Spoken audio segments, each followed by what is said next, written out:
I am deeply honored and very grateful for this invitation to join the NDB and the discussion today on social infrastructure.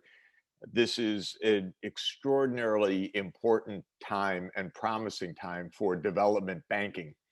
And so I look forward to the NDB going from triumph to triumph and expanding operations tremendously in the coming years. So I really hope you can see the bank as a pivotal instrument, as President Troyo just said, not only for the BRICS countries, but for developing countries generally. This is an era where investment is both extraordinarily high return and extremely important for the developing countries to close gaps with the richer countries and to gain tremendously in technological capacity. COVID has really not only been a profound tragedy and disruptor, it has also shown how decisively the technology gaps play in the world. Countries that are manufacturing vaccines are coming out of this crisis. The rest of the world is waiting right now. And we need technological capacity everywhere.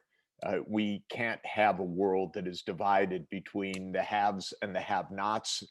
Even with the gaps widening as technology soars, we need to make sure that uh, the developing regions are leapfrogging, closing gaps. And that is feasible today because digital technologies are a leapfrog technology.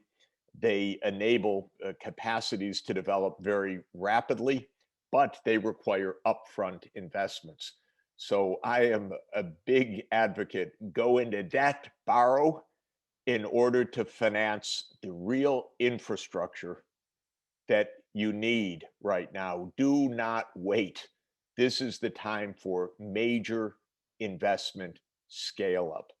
This is the way that China achieved the most remarkable sustained growth over 4 decades through upfront, large scale, critical investments. And I think that this is what development finance is all about in the coming years. There are three keys to that investment, in my view. So I'll add my three highlights. The first is digital as the most important cluster of technologies for addressing needs across the economy. There isn't a single sector, productive, social, or otherwise, that isn't profoundly enabled by digital connectivity, artificial intelligence, smart systems, Internet of Things. And so having a solid platform of 5G connectivity is extraordinarily important, and making sure that access is universal so that societies are not divided between those who are online and those who can't participate, which of course has happened during the COVID pandemic. The second key word is green. We must develop in a way that is environmentally sustainable. The whole planet is at threat right now of multiple environmental unsustainabilities, not only climate change, but collapse of biodiversity, massive pollution, and zoonotic disease. So green recovery means a focus on renewable energy as absolutely critical, and it means sustainable land use practices, high value precision agriculture to reduce the tremendous strains that agriculture puts on the biosphere. And the third pillar of this investment, maybe the most, I would say, surely the most important, but dependent on the first two, is human capital, especially education. If there is one fundamental driver of human betterment, it is knowledge.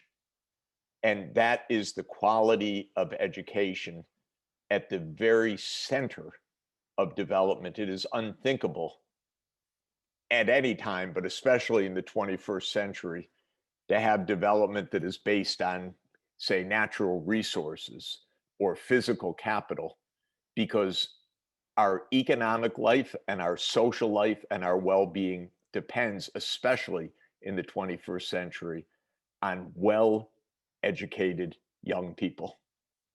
And we know that there are very, very significant gaps in the quality of education at all levels in the developing countries, and in general, a profound need to expand access, first to complete universal upper secondary education, and to have a massive increase of higher education.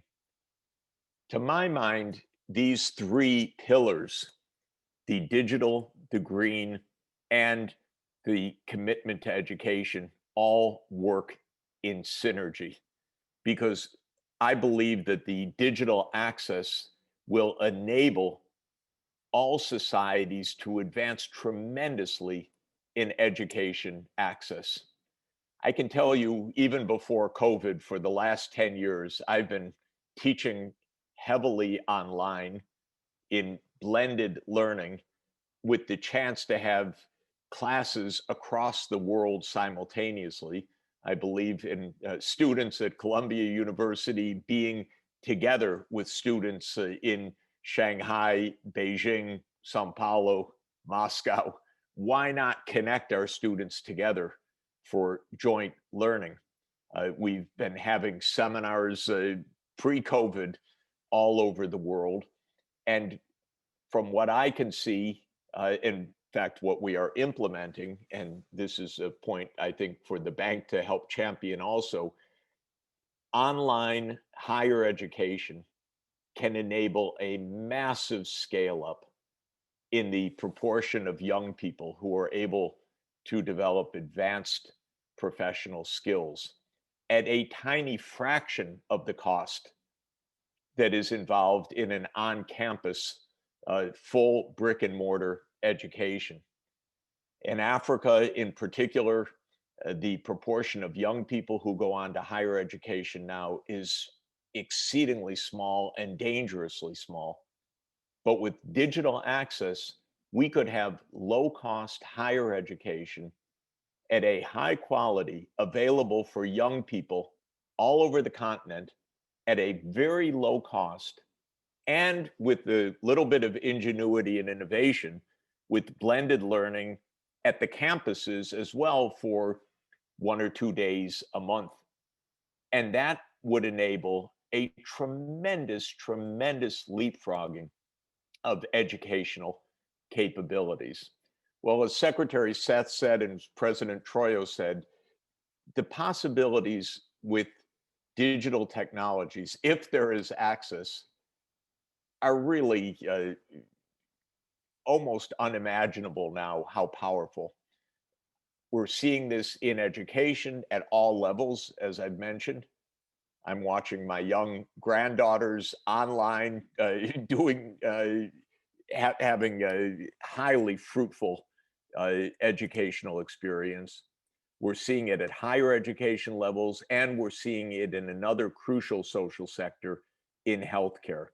Because another task I think that the NDB can help to bring about is universal access to healthcare services through digital access, which of course, as Secretary Seth said, enables radiologists in India to be reading x-rays halfway around the world, enables remote monitoring of symptoms, remote diagnostics, emergency support services.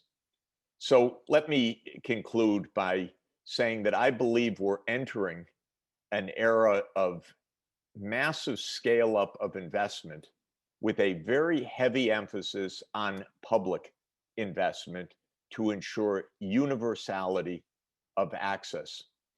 And especially in the poorer countries, we need to not delay any longer electrification, which can be brought everywhere with mini grids, microgrids, or large scale solar, wind, hydro, and other clean energy options.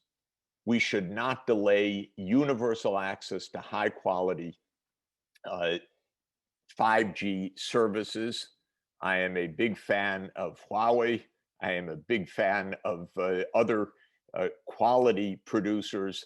I resent the United States trying to divide up the world or to castigate companies as unworthy of this. You know better. Go for it.